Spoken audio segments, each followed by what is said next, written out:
Welcome to the Humble Hoof podcast. My name is Alicia Harlov. This is a podcast for both horse owners and hoof care professionals, offering discussions into various philosophies on the health of the hoof and soundness of your horse. Please check us out on Facebook or at thehumblehoof.com.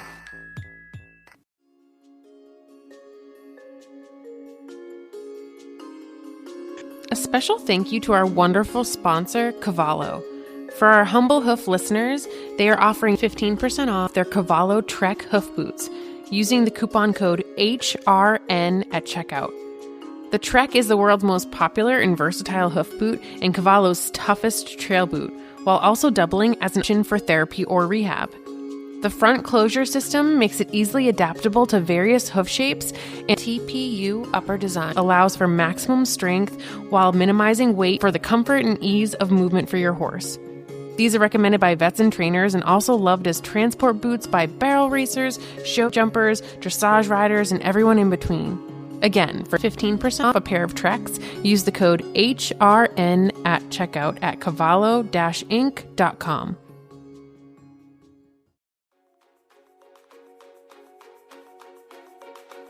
My hoof rehab journey started with a lame horse and a dive into nutrition to see how I could help him grow the healthiest hoof possible. As I was looking into how I could learn more about that, the name Dr. Eleanor Kellon kept popping up as someone who spent so much time researching the correlation between dietary intake and hoof health and soundness, especially when it pertains to metabolic horses and their laminitic state. Now, my gelding wasn't laminitic, but I knew that it couldn't just be laminitic horses that needed a good diet. So as I was going through my hoof care schooling, I took some of Dr. Kellon's courses so I could learn more about how to improve my horse's diet and also make some suggestions for owners who are dealing with horses that had hoof issues that could have pertained to diet. A few episodes ago, we talked to Dr. Priska Darani and Dr. Fran Rowe from Mad Barn about equine nutrition and its effect on hoof health. And when I reached out to them again and asked if they'd be willing to chat with me about minor mineral balancing and iron in particular, they suggested that we actually pull Dr. Kellon in on the discussion because she has done so much research into this exact topic. Now, as crazy as it sounds, iron is somewhat of a controversial topic in the equine world. There are people that say that iron is essential and it's not an issue, and then there are people saying that iron is the root of all evil when it comes to feeding a horse. So what's the truth? How do we know how to approach feeding our horses if we can't even agree on what minerals should be in the diet? So I talked to Dr. Darani, Dr. Rowe, and Dr. Kellon about iron in the equine diet, what it does, where they get it from, and does it cause all these issues? And if it does, how do we mitigate them? All right, so I know that Dr. Darani and Dr. Rowe have been on the podcast before, and I'm so thankful that both of you are able to chat with us again. And today I'm so excited to also have Dr. Kellon talk to us about the important role that we see in nutrition in equine health and hoof soundness for horses in our care. So today I would love to talk about iron. And I know that as odd as it sounds, iron is somewhat of a controversial topic in the hoof care and in the equine world in general. And I think that's why it can be so important to bring it up and sort of address some of the questions that are buzzing around in the horse world about iron. Oddly enough, literally 10 minutes before I logged on to this call, I just saw a big long post in an endurance group about somebody talking about iron and, red cell and some topics that we're going to be talking about today. So it's kind of funny that it's still something that's being brought up regularly. So before we kind of dive right into that, do we want to do a quick little recap of, where you're all from and your background a little bit before we dive into the questions? If we wanted to start maybe with Dr. Darani again? Sure, yeah. So I grew up on a dairy farm in Eastern Ontario and then went to the University of Guelph. Wanting to be a vet originally, but then got sucked into different research labs pretty early on in my undergrad. So then I was interested in research and continued on to do a master's and PhD there focus first in dairy nutrition and then in insulin sensitivity, more from the perspective of humans. So using like rodents as a model for human insulin resistance. And then did a postdoc at the University of Toronto looking at insulin resistance and dyslipidemias in humans as well. And then I joined Mad Barn as director of research in June 2021. Great. Stop there. All right. And Dr. Rowe? Yeah. So, hey, everybody. I graduated from veterinary school back in 2020. I went to the Virginia Maryland College of Veterinary Medicine in Blacksburg, Virginia. And right after graduation, I did a 1-year equine medicine and surgery internship at a mid-sized equine practice, and then went into private practice thereafter for a couple years. I was really lucky to be able to join Mad Barn as one of the veterinary nutritionists back in June of 2023. So I'm approaching my 2-year date, which is crazy. It feels like yesterday. But my background, I suppose I wouldn't say I have a real kind of specialty in the equine field aside from nutrition now, but really just as in general practice, I saw all sorts of things and lameness and performance horses and eyeballs and repro, all the different things. So I'm sort of consider myself more of a generalist in that regard. Awesome. Great. And Dr. Kellon? Well, I graduated from the University of Pennsylvania in 1976 and did an internship and residency there. And it was during that time that I got interested in muscle problems, and that leads you in nutrition to a certain extent. And then after I graduated, we were racing horses with my husband. I definitely got more interested in it because it was immediately obvious to me the effect that the different things fed them had on their performance. And we also, oddly enough, with the topic of this discussion, we had one horse that came from further upstate in Pennsylvania that had an odd collection of problems. He had OCD, he had unexplained tendon problems that didn't really fit with what he had done. He had some weird skin reaction, and vitamin C was just becoming very big at that point, and I decided I was going to give this horse a post-race vitamin C injection, and he almost died on me. Wow. So, I mean, he really had a very violent reaction, and it was diluted in fluid. It wasn't straight vitamin C. So I ran iron on him, and he had extremely high iron saturations. That was my first inkling of iron with that horse. Wow. I've been the contributing editor for John Lyon's Perfect Horse and the Horse Journal. That was a consumer magazine, both now extinct. Then I went to Nuclear Animal Health for 10 years. And when they went out of business making animal supplements, I got in touch with Scott because I've known him through the Equine Cushing's and Insulin Resistance Group for quite a number of years. So I got in touch with him and asked him if he'd be interested in hiring me, and I've been there now. It'll be 2 years in August, I think. And I'm so thankful for Mad Barn for their contributions to, continuing education and also all the blog posts that come out that have all the great references and information and various topics on equine nutrition and health in general. It's been amazing to see all the output that comes from Mad Barn. And it's not just a supplement company. There's so much education that goes behind it. And I'm so thankful that you three are willing to also continue this with a conversation on the podcast, because it's something that I got great feedback for on the first one, and just talking about, general nutrition and hoof health. And I feel like that iron topic, like Dr. Kellon was saying, is something that, we can dive into and maybe see where that might cause some issues or, are there issues with iron in the diet? So I guess if we can start, and I don't have these questions directed at anybody specific. So if anybody wants to chime in, I'm super happy with that. So first, if we want to talk about, in regards to iron, what is its role in the equine body?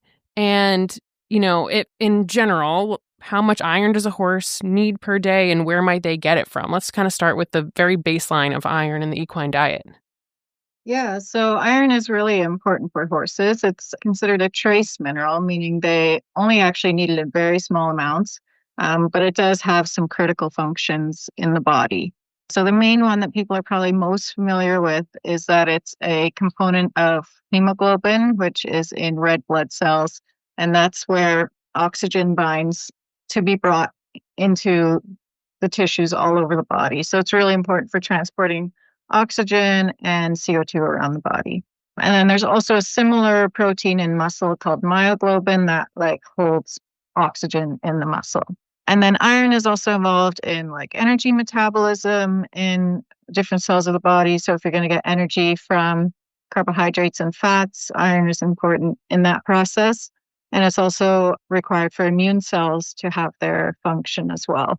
And then in terms of requirements, it's established by the NRC, the National Research Council. So they say for an adult horse, that's just at maintenance, they'll require about 40 milligrams per kilogram of dry matter intake. So that's roughly 400 milligrams per day. And then it increases a bit when they're exercising or pregnant or lactating. So like a lactating mare have a higher requirement at 620-ish milligrams. So that's basically what it does and the requirements for it that we have established so far. Great. And where did it, is that typically something that we see in the equine diet pretty readily? Yeah. So as far as sources in the diet go, horses are really well equipped to absorbing iron out of their diet. And by and large, horses will meet that iron requirement just through forage alone. So that will be your pasture or hay. And even for horses up through, exercise or even that, lactating mare where they have those higher requirements, forages are really going to meet that quite easily. Kind of a normal range that or what's considered sort of normal or average range or for iron and forages is usually between 100 and 250 parts per million or ppm. Now, we will see some forages that are very, very high in iron. That's also not uncommon that we'll get analyses back where the iron will be, way over that 250 ppm. I mean, I think we've even seen some that can be upwards of 500. And that starts to get concerning as far as, too much dietary iron. And we'll certainly talk more about that later on here. So that's sort of the main source is going to be forage. Other feeds in the diet, in terms of iron content, it can be really, really variable. So, all of our sort of natural kind of products, grain-based products, et cetera, they'll have some amount of iron in them just naturally. And then certainly, concentrates or supplements might be fortified with extra iron, so they have more iron added to them. And it just depends on the product and the feed and what may or may not be in there. But if you want to know if your grain or your concentrate or supplement has added iron, you'll be looking for iron or ferrous or ferric in the ingredients list to kind of give you an indication of that. I think the last sort of potential kind of main source of iron in the diet can come in from the water. So especially in parts of the world that are, just high, have higher iron in soil, some of that will, come out in water as well. Horses drinking, water that's from unfiltered well or surface water like ponds or streams or something like that are expected to kind of get more iron that way than from drinking filtered water. Yeah. And when you're talking about iron coming from forage, I do have another question. There are times when I will do a hay test and the iron comes back astronomically high, like something over 1,000 ppm. Yeah. And so that, I know that there's the risk of something like improper sampling or dust or a clump of dirt that can show an actual, incorrect reading of iron. So is that something that we worry about? And even if it is something that's dust or soil that's in that forage, do we have to worry about that being absorbed when they eat it? Or is that typically something the body doesn't use? I don't know if you can kind of chat a little bit about that. Yeah, it's a good question. And Dr. K, feel free to jump in here too. But, definitely we'll see some of those crazy iron values show up on analysis sometimes. And often our first inclination is it's a false value. That's not a real value. So we always recommend retesting when we see something like that. Because just like you said, Alicia, it could have been that hay was dirty, like it just had soil on it, or was dusty, or just something happened with the sampling to contaminate it with dirt or dust or something like that. So it's never wrong if you see like a really outlandish value like that to just go ahead and ask the lab to retest, or even just collect a new sample and send in a new one and just triple check. And it might give you kind of kind of raise that flag to say, well, let me go look at my hay. Do I actually notice that it's dusty or dirty? Are there clumps of soil? Something like that. So it might prompt you to go just like look and just make sure. And obviously, there can be a little bit of variability bale to bale, and maybe you just got unlucky and sampled a bale with a clump of dirt in it or something like that. But regardless, if the hay is sort of dusty, dirty, or has clumps of soil in there, yes, if the horse is consuming that, they can that is a source of iron, and they can absorb that iron as well. Dr. K, do you have thoughts about how readily absorbable like soil iron is? No one has ever done a relative bioavailability study on horses with different iron sources. But there was one study, I think it was in the Netherlands, where they took weanling horses, divided them into two groups, one group out on pasture, the other group in stalls with mats that were fed grass from the same pasture the others were grazing. And the ones that were raised in the stalls developed iron deficiency anemia, and the ones out on the pasture did not. And the only other possible source of iron, of course, was dirt. So we are fairly certain. Plus, as soon as you get down into the low pH, such as you find in equine stomach, especially when it's empty, that can readily change any form of iron, even rust, into a bioavailable form. So we do have to consider it. It's probably not the same as if someone's giving large amounts of ferrous sulfate, which is very readily available without much processing. But it is definitely bioavailable, so we have to consider it. What I tell people to do with those high iron hays is to either shake it before feeding or dunk it before feeding. Decide what you can commit to doing every time. Then do that and then resubmit it and see what it comes back at.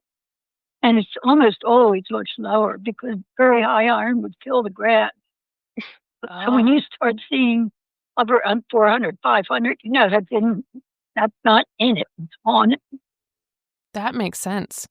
And that's interesting. I mean, yeah, I guess there's so many people that have to soak their hay for other reasons. So if it is just more surface iron. Actually, soaking, if you have iron on the outside and you're soaking water, it's acidic, it's going to drive it into the hay. Oh. Because the hay always absorbs a good bit. I forget who was talking about this lately, but they weighed their hay before and after soaking, and it weighed 2 to 3 times as much as it did before soaking. But if the water is acidic, it's going to drive any acid-soluble mineral into that hay. That's so you always want to rinse it off before you soak it, or test your water. You can readily alkalinize your water with baking soda. Interesting. Awesome. I'm so glad that I mentioned that because I just assumed that soaking it would have helped. So it's good to know that rinsing or dunking it is the way to go. Awesome. Thank you. The only thing that comes out of hay when you're soaking are sodium, potassium, or chloride that are free. And there's very little sodium in hay. The potassium does go down. I don't know what happens to chloride, but I don't think that changes too much with soaking. Interesting. We'll have to look at the files in the ECIR group again for some pre and post soaked hay. I haven't spent much time looking at that. That's good to know. So obviously, as a hoof care provider, actually just part of my program going through hoof care, I had to take the NRC Plus course with you, Dr. Kellon, and learn more about diet and how it affects the feet. And something that we learned about was looking at the iron content and making sure that we were looking at the other minerals in relation to iron.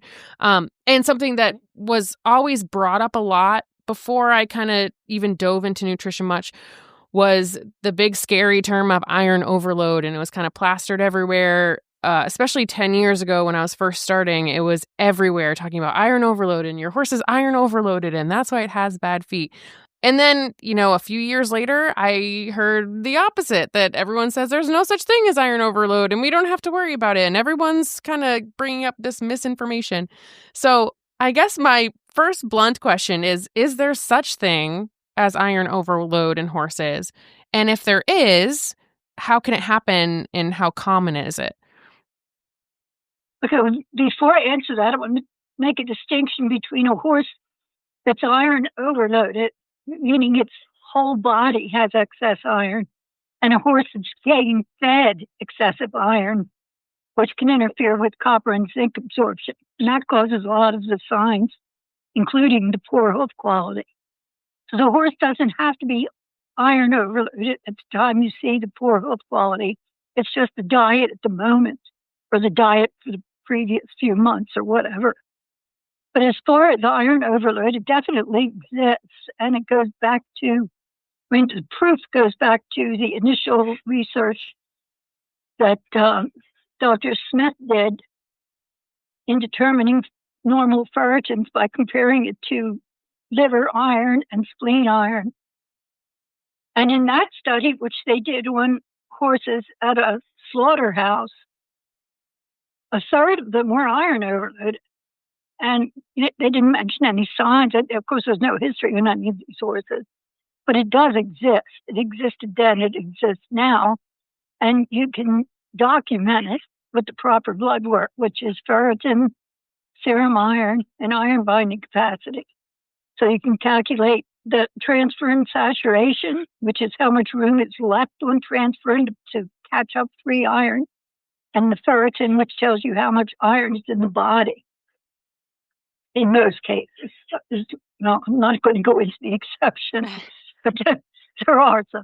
But those are the three things that you have to do, and you can document it. It's not hypothetical. You can put it on paper, and there it is. What signs do you see? The signs of true iron overload are primarily liver disease. Interesting. The signs of excessive iron in the diet, without the horse necessarily being iron overloaded, are of zinc and copper deficiency. And zinc and copper are critical trace elements for foot health, especially the integrity of the lamellae and the wall. And the immune function in the hoof. You see a lot of thrush in horses that are on zinc and copper deficient diets. It's also very important for pigment. So one of the first signs that you see is bleaching of the coat and red ends on the manes and the tails. And I've seen that reverse in as quickly as 2 weeks. Wow. When you correct their intake. That's all it takes. Doesn't matter what time it would probably matter this time of year if the hair's dead. But as long as the hair is alive and not ready to shed, they will actually correct that within 2 weeks in a lot of cases. But iron overload itself primarily presents as liver disease. This has been, it was reported sporadically before Thielen's paper, but the most recent paper was out of the Netherlands, Dr. Thielen, and he documented cases out in the field that were being poisoned basically by their water. And it was interesting because the water levels varied tremendously from less than 100 parts per million, I think it was as low as 80, to astronomical. But liver disease was the primary thing that they saw. You also see it a lot. This is where my research comes in, and Dr. Gustafson and I published on that. Horses that are insulin resistant are often iron overloaded. And there was another, I can't remember the author's name now, but there was another paper that we reviewed the data from that was looking at this too, trying to compare it to rhinos. And there were horses as young as 3 years old that were insulin resistant and iron overloaded. So it wasn't a lifetime burden thing. They're definitely connected. And they're connected in numerous other species, lemurs, minor birds, dolphins, at least 6 others where the same connection has been established. It's not a cause, but there's something going on. Something disrupts iron regulation that allows them to absorb more iron. And when they absorb more iron, their insulin resistance gets worse. So it's a vicious circle. And so, I mean, I know that you mentioned that there were horses as young as 3 that were iron overloaded. Mhm. So are horses that are eating excessive iron continually, are they the ones that are going to possibly end up eventually iron overloaded? Or we just don't quite know why some horses end up iron overloaded and some don't? I think they all end up iron overloaded, but they vary in what the consequences of that are. There have been several papers that have said there's a trend as horses age for their ferritin levels and their liver iron levels to go up. Maybe their antioxidant mechanisms compensate for that when it occurs slowly over time. I don't know. Horses do have very strong antioxidant capacity. So it might be that when it occurs gradually over a long period of time, that they can compensate. But I remember distinctly from school, one of our pathology professors said, "Oh yeah, we get black livers all the time." Wow. They're just loaded with iron.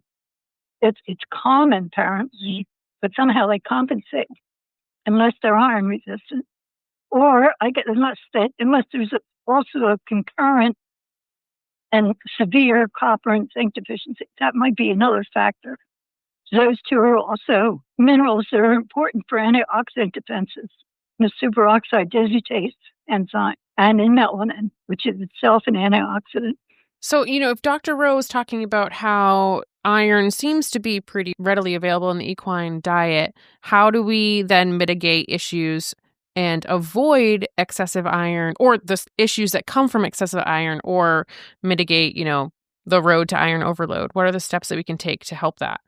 Yeah, so if you're concerned about too much iron in your horse's diet, you can look at, the different common sources of iron. So, you want to reduce iron from the forages. So first you want to know how much iron is in those forages. And if it tests high, and like we talked about, that could be, just dirt in the sample. And so then you want to deal with that in terms of shaking it or rinsing it.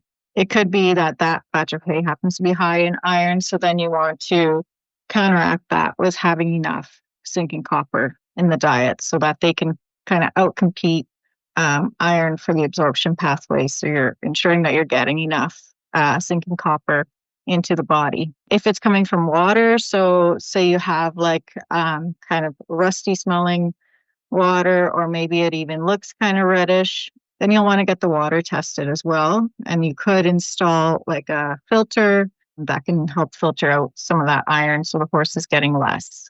And then, of course, always looking at your feeds and supplements and looking for ones that have no added iron.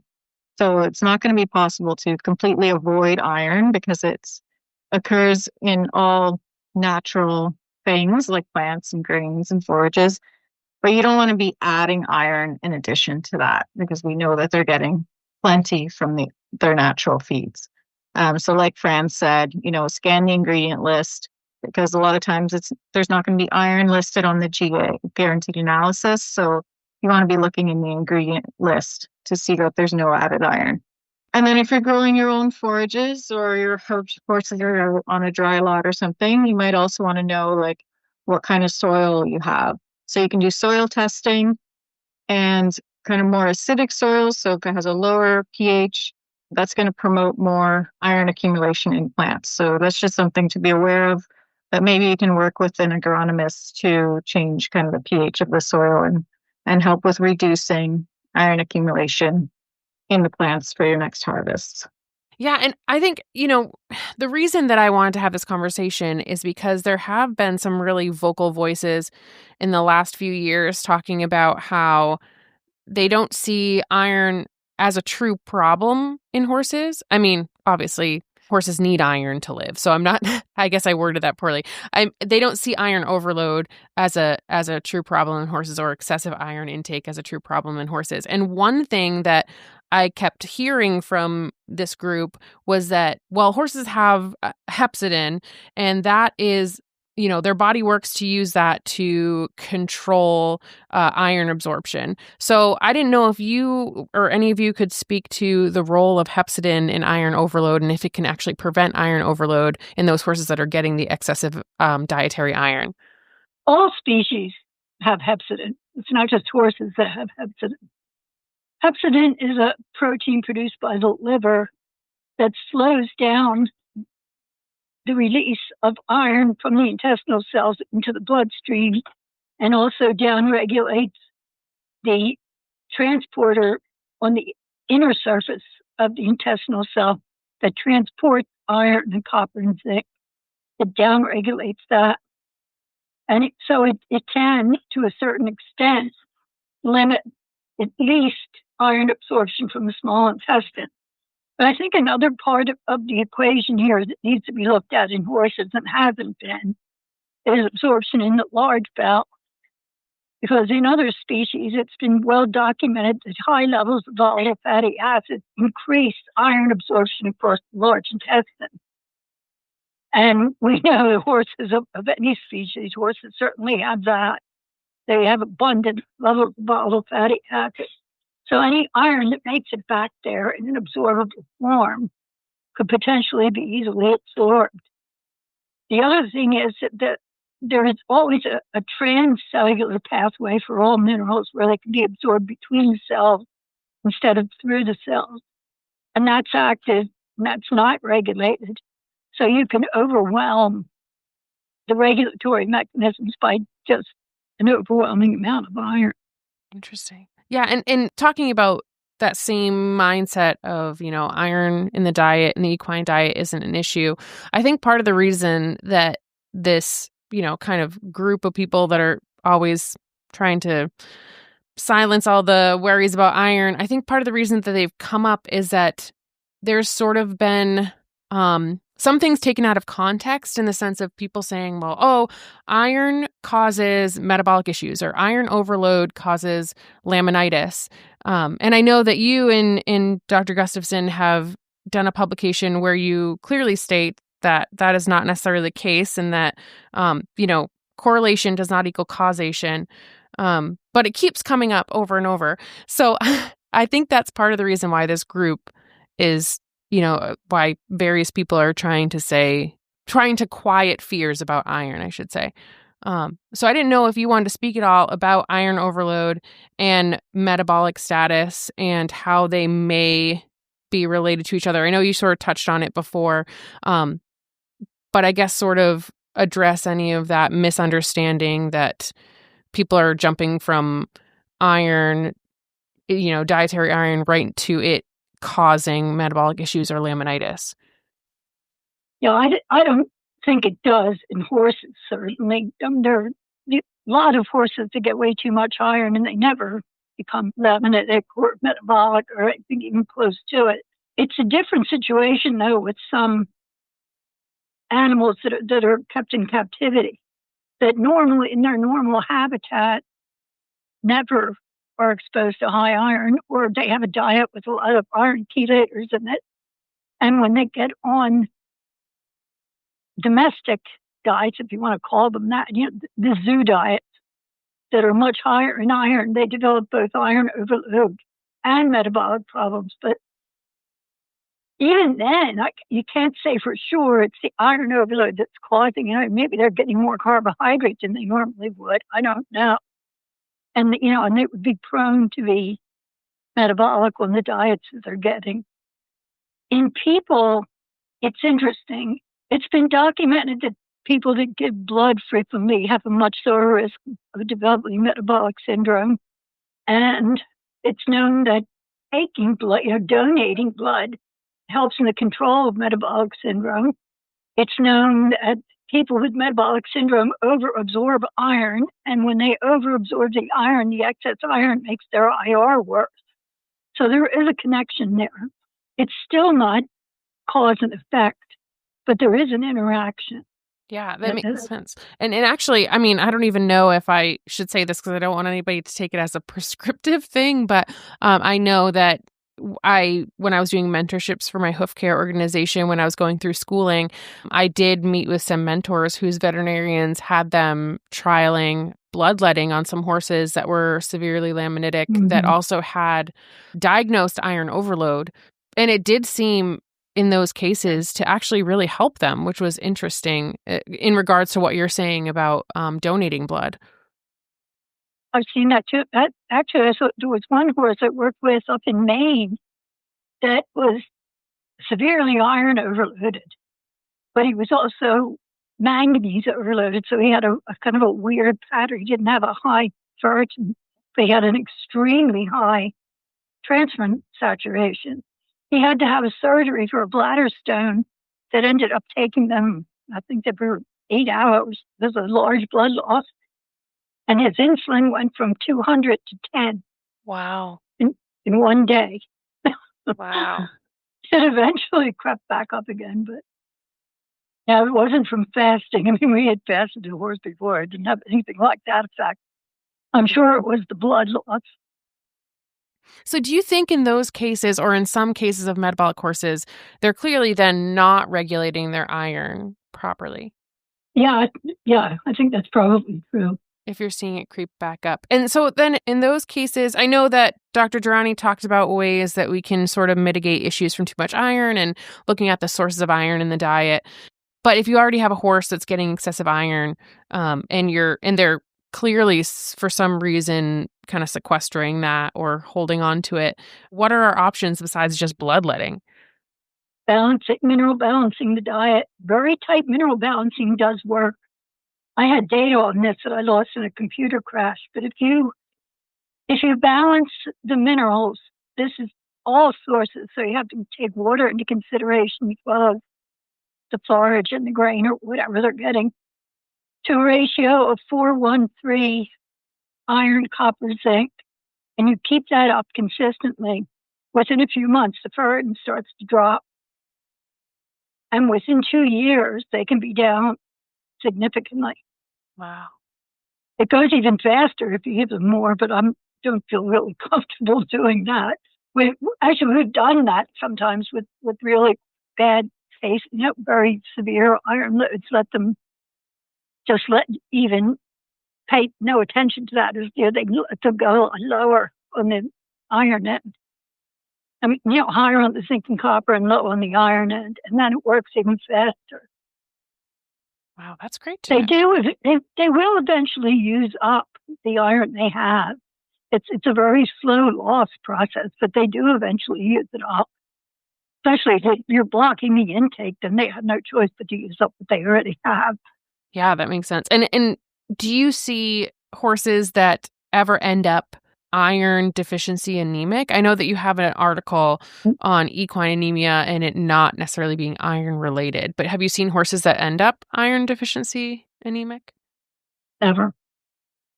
Yeah, it's extremely rare in horses. I think Dr. Kellon, you can speak on this too, but I think really the only research that's been showing true iron deficiency anemia is in young horse, like foals. Yeah. But beyond that, there's never been a recorded incidence of true iron deficiency anemia in horses. And even with foals, they have to be kind of managed in extreme ways in terms of like not being inside, no access to dirt. Yeah. It's like baby pig anemia. You have the same problem with pigs that are raised intensively in pig houses, where there are concrete floors. That they'll be anemic unless they actually give them pans of dirt to prevent it. They just give them pans of dirt to eat and it solves the problem. Wow. But foals are born with very low levels of all animals are. They're born with low levels of iron. And they just readily get it from their their typical diets. Yes. Awesome. All right. Well, those are, the main bulk of the questions that I had about iron. Is there anything that I missed or that we should address that is important for people to consider as they're kind of looking at their horse's diet in this way? I think we covered the main things in terms of like, if you are concerned, make sure you test your forages, your water, make sure your feed doesn't have added iron, and that will kind of keep your horse at like a reasonable level of iron intake. And, from the forages alone, they're probably very well meeting their requirement, but most likely over that, set requirement from the NRC. And just look out for, signs of them maybe having mineral balance issues like sun-bleached coat or, the hoof health issues that you see. And I'd emphasize too that the coat and the hoof issues don't mean the horse is iron overloaded, and they're not iron toxicity. What they are is zinc and copper deficiency. It just means that the diet for a number of months has been deficient in zinc and copper, possibly high in iron. It doesn't even have to be high in iron. Zinc and copper are very common deficiencies on their own. So unless the animal's being supplemented, there's a good chance a lot of horses are zinc and copper deficient. Yeah, absolutely. And obviously Mad Barn offers diet balancing. And is that a service that you offer to anybody, even if they're not a regular customer of you all, or how does that work? Yeah. Yep. All of our diet consultation services are free and they're accessible to anybody. In North America, I should add, we haven't gone outside of North America very much yet, but yeah, absolutely. So anybody who's interested in, reviewing their horse's diet can submit a diet evaluation. We're happy to help. And if iron is a concern for that particular person or that particular horse, then we can help you guys address that. Awesome. And obviously, if people are super hoof geeks or diet geeks, Dr. Kellon, you have some fantastic courses, and not just the NRC Plus, you have so many other courses available for nutrition in horses and ways to address that. So I would tell people to look there too. And can you remind me of your website? Because I don't want to say it wrong. The courses are on, the descriptions of the courses are on www.drkellon.com, drkellon.com. Perfect. And I didn't name it. It worked. I wouldn't have named it. And obviously the Mad Barn website is just madbarn.com, right? Yeah. Correct. Perfect. And we also cover mineral balancing and kind of mineral requirements in the introduction to equinutrition course, if anyone's interested in that free course that we offer. So it's available through our website, and it's also available on udemy.com. I think we're also supposed to plug for listeners of the podcast, if they put in the discount code TheHumbleHoof at checkout, you'll get 5% off your order through Mad Barn. Fantastic. Yes. Thank you so much. Yep. Great. Awesome. Well, thank you so much. I so appreciate you all spending your time to talk about this and coming together. I know that schedules can be tough, and I love that we're able to chat about this and answer all my questions and able to do it again so soon. I mean, this is something where I feel like I would love to, if you'd be interested, come up with regular topics to kind of address when it comes to nutrition, because I truly see the best hooves on horses that have adequate nutrition. I think that's a pretty basic understanding that horses can't grow healthy feet if they're not getting nutrients to grow healthy feet. So it's definitely important for hoof health and soundness, in my opinion. So I would love to chat with you all again in the future. And thank you again for being willing to do this. Yeah, thank you so much for having us. Absolutely. Sounds great. Thank you. Sounds good. Awesome. Well, thanks, Alicia. Yeah, of course. Have a good rest of your day. Thank you. Bye, y'all. Bye. Bye. I always say that I'm slightly more hoof obsessed than the average person, and chances are, if you're listening to a hoof care podcast, you are too. So we should probably be friends. Feel free to find me on Facebook or email me at thehumblehoof@gmail.com. You too. Thanks. Bye. Bye.